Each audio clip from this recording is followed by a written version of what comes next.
Hello there, a very good day to you. Thank you very much for watching this video cast.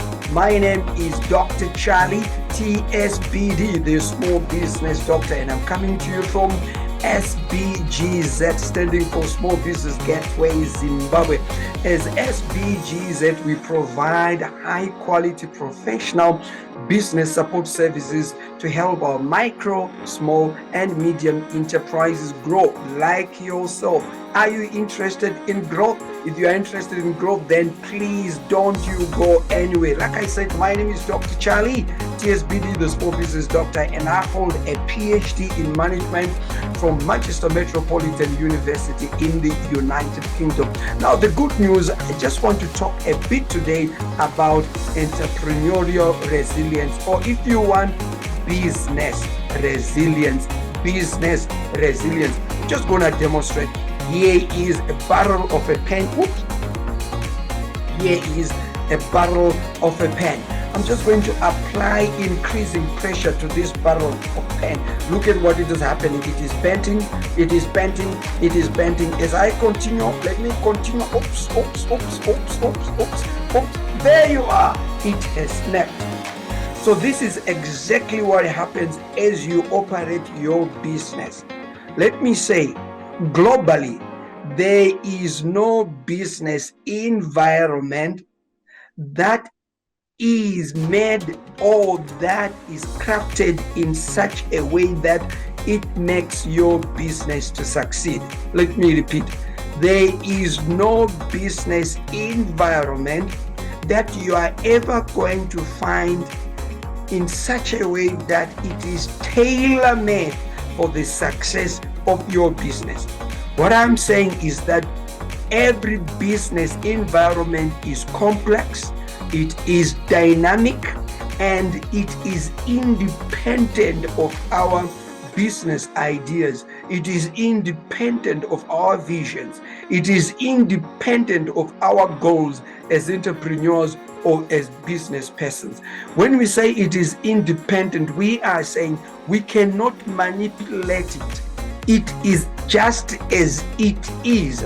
And those of us who have done studies in business management, we normally use these factors to try and understand the dynamics in the business environment. We normally look into the political factors. We also look into the economic factors. We also assess the social factors. We also assess the technological factors, as well as the ecological or environmental factors, including the legal factors. And as such, we normally use the acronym PASTEL. Why do we do that? We want to understand the opportunities and the threats that are existing in this business environment. Sometimes we call it this external environment, or economics, we want to call it the macro environment. So as you can see, even from the portrait behind me, this typifies what a business environment looks like. So from the political side, you are looking at regulation, you are looking at the politics within that nation or within that country, the government policies. You are also looking at the legal, the regulation, the legal instruments which direct you in respect of how you can go about doing business, the registration, the number of days that you can take to register a business, the certifications. You are looking at the social issues such as the culture, the demographics, the age, the population. You are also looking at the technology, the digital infrastructure, the ICTs, information telecommunication infrastructure, and you go on economic issues. We are looking at the currency in that economy, the issues to do with price, inflation. The list is endless. To cut the long story short, I come back to that same sentence or that same statement. There is no business environment that you as a business person you are ever going to find and you say this is tailor-made for the success of your business. So what it means is there are always some systemic shocks. There are always some pressures that you're going to face or confront in the business environment. And these systemic shocks or these pressures, which can either are coming from the regulatory environment or from the natural environment, such as floods, earthquakes, droughts, wars, these systemic pressures are going to impact adversely on your business, such that it's like they're bending it, they're bending it, they're bending it, and they're bending it. And the more they continue, your business, like this barrel, can snap. And this is the subject of business resilience. And you'll agree with me, we have some physical gadgets such as a wire or a bamboo, whereby if you bend, you apply pressure, you apply pressure, you apply pressure, you find that it doesn't break. And then after you release it, it can, like a spring, go back to its previous state. You bend it like a spring, it goes back to its previous state. So this is all about resilience, the ability to withstand pressure and go back to the previous state. But in business, because it's dynamic, we are not interested in you going back to your previous state. In entrepreneurial resilience, we are talking about the ability to confront dynamic, systemic, economic pressures and not only just go back to the previous state, not only surviving, but even thriving more than you were actually before confronting the systemic shocks. A good example is, let us look at the last quarter of 2019. The entire global village, yes, we are now a global village because of globalization. We woke up to the dreadful news of this flu or cold like cold COVID-19, and as you are aware, it started in Wuhan in China, and we all thought that it would be restricted to China, but alas, we were all wrong, because just by the start of 2020, right through the whole year and up to 2021, and currently as we are in 2022, we are still in the COVID-19 era. It soon became a global pandemic. Not only did it destroyed our health and even our beloved, some of our beloved friends, family members, they passed on due to COVID-19. Companies lost their brilliant employees. And not only that, companies also closed. And what is also worrying is our micro, small, and medium enterprises emerged and continue to emerge as the worst hit because of the impact of COVID-19. And this pandemic actually taught us and is continuing to teach us the subject of business resilience or entrepreneurial resilience. In other words, business persons, lady entrepreneurs, men entrepreneurs, they to dig deep into their creativity and innovation in order to come up with creative ideas to be resilient. And the good news is there is a significant population of our micro, small, and medium enterprise which are still operating, and alas, some of them are thriving more than they were before the pandemic. It's like the pandemic opened new doors of opportunities. It's like it took away this blind spot or this blurring that we couldn't see, and we became more creative. So this is the subject of business resilience, entrepreneurial resilience. And as I come to a close, watch what is happening again in our global environment. I'm talking about the Ukraine-Russia conflict and war. You can actually see how it is disrupting the global supply chains, how there are now shortages in our global markets in respect of food, in respect of oil, and the commodities, of price of commodities going up. There is no corner of this global village that can say is not feeling the pain of this Ukraine Russia conflict and war. And This again teaches us about business resilience. So you can actually see the mammoth task that you yourself as a business founder, that you yourself as an entrepreneur, or you yourself, if you are not a business founder, as a chief executive officer or a managing director, you have such a mammoth task to always direct your company effectively for success. And like I mentioned earlier on, the business environment is independent of our desires, of our wishes. So sometimes when I discuss these issues with business persons in the corridors of management, sometimes you hear excuses like, my business is not successful because of maybe their water cuts or their electricity cuts.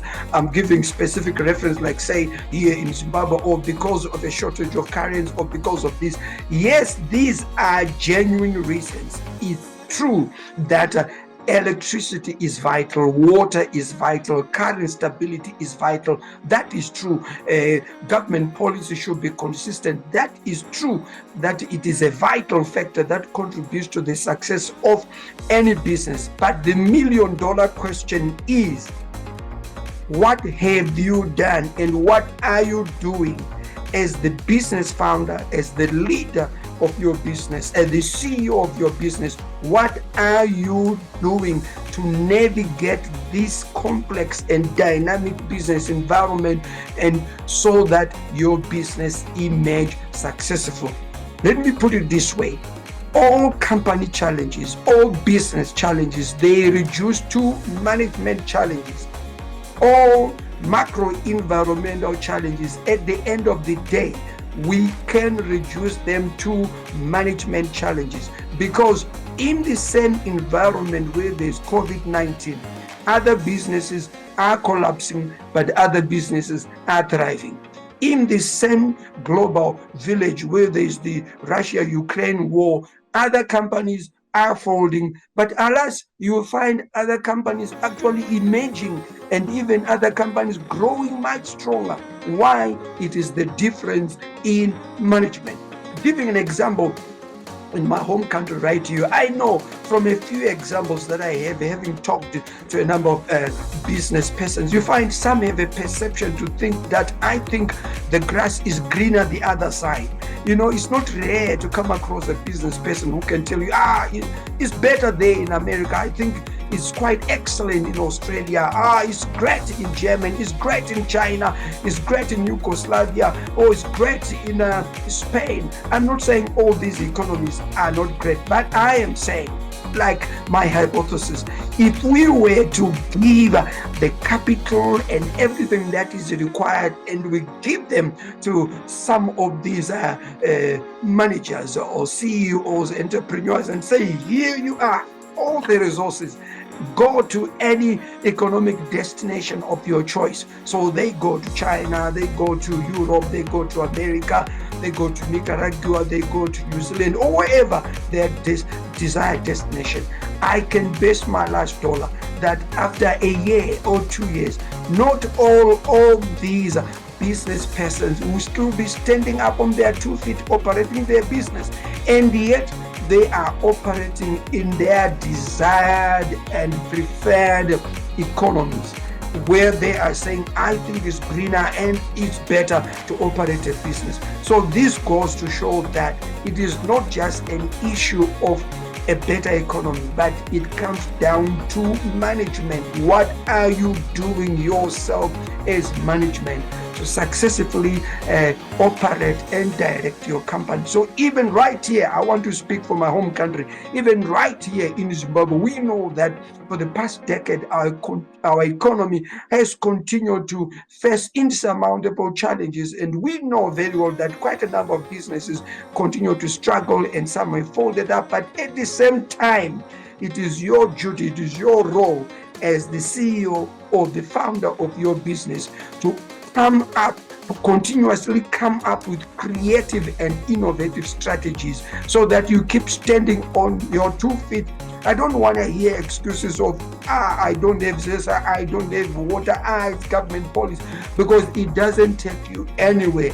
Instead, adapt in this kind of environment so that you can upscale your business. And why am I sharing all this? I'm sharing all this because we are having a workshop on business resilience or entrepreneurial resilience. So if you are interested in this workshop, this capacity building workshop, which will train you or equip you or strengthen your skills in order to be resilient, then why don't you register your interest? And we'll be hosting this workshop at Damak Lifestyle Center, which is located right here in Harare at 40 James Martin Avenue, right here in Harare. So why don't you register your interest? And to register your interest, all you need to do is send me an email, and this is the email address: sbgz2022@gmail.com, sbgz2022@gmail.com. Or you can also WhatsApp me on +263 71 370 2933. +263 71 370 2933. My name, Dr. Charlie, TSBD, the Small Business Doctor, and we are from Small Business Gateway Zimbabwe, SBGZ. I look forward to seeing you in this business resilience workshop. And don't forget to click the subscriber button so that you don't miss all our future coming videocasts. Thank you very much for watching, and good luck as you operate your business.